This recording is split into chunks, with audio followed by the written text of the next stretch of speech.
ఒక వ్యక్తి అనారోగ్యంతో ఒక హాస్పిటల్లో జాయిన్ అయ్యాడు.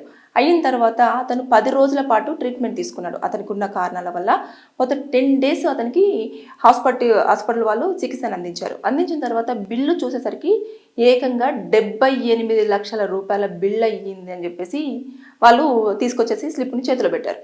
పెట్టగానే కుటుంబ సభ్యులకి ఏం చేయాలో తెలియక అమ్మ బాబోయ్ ఇంత డబ్బులు ఎలా అయ్యాయి అని చెప్పేసి వాళ్ళు ఎవరిని అడగాలి, ఎవరిని అడిగినా కూడా అక్కడ మొత్తం ఏమని చెప్తారంటే ఇది బిల్ అంటారు, ఇలా అంటారు, దీనికి ఇంత అయ్యింది, దీనికి ఇంత అయ్యింది అని చెప్పేసి చాలా చెప్తూ ఉంటారు. అయితే వాళ్ళు ఏం చేశారంటే తెలివిగా ఏఐ హెల్ప్ తీసుకున్నారు. తీసుకొని వాళ్ళకి ఇచ్చినది ఏదైతే ఉంటుందో దాన్ని తీసుకెళ్లేసి ఏఐకి ఇచ్చేసి ఈ బిల్లు నిజంగానే కరెక్టా కాదా అని చెప్పేసి దాన్ని అడిగారు. అడిగిన వెంటనే అదేం చేసిందంటే మెడికల్ కోడింగ్తో సహా కోడింగ్ ప్లస్ తర్వాత దానికి ఉన్న అన్నిటిని పరిశీలించి మొత్తం అందులో ఏవేవి డూప్లికేట్ బిల్స్, ఏవేవి ఒరిజినల్ బిల్స్ అని చెప్పేసి పూర్తి స్థాయిలో చెక్ చేసి కేవలము అందులో డబ్బులు అయినవి 21 లక్షల చేంజ్ మాత్రమే అని చెప్పేసి అందులో మొత్తం క్లియర్ కట్గా ఇవ్వడం జరిగింది. ఇచ్చిన వెంటనే వాళ్ళు వెళ్ళేసి దీనికి ఇంత అయింది కదా, అసలు ఇది మెడికల్ దాంట్లో లేనే లేదు కదా, అసలు మీరు ఎందుకు వేశారు అని చెప్పేసి వారు మొత్తం ఏదైతే ఏఐ మొత్తం సమ్మరీ ఇచ్చిందో అదంతా తీసుకెళ్ళి చూపించారు.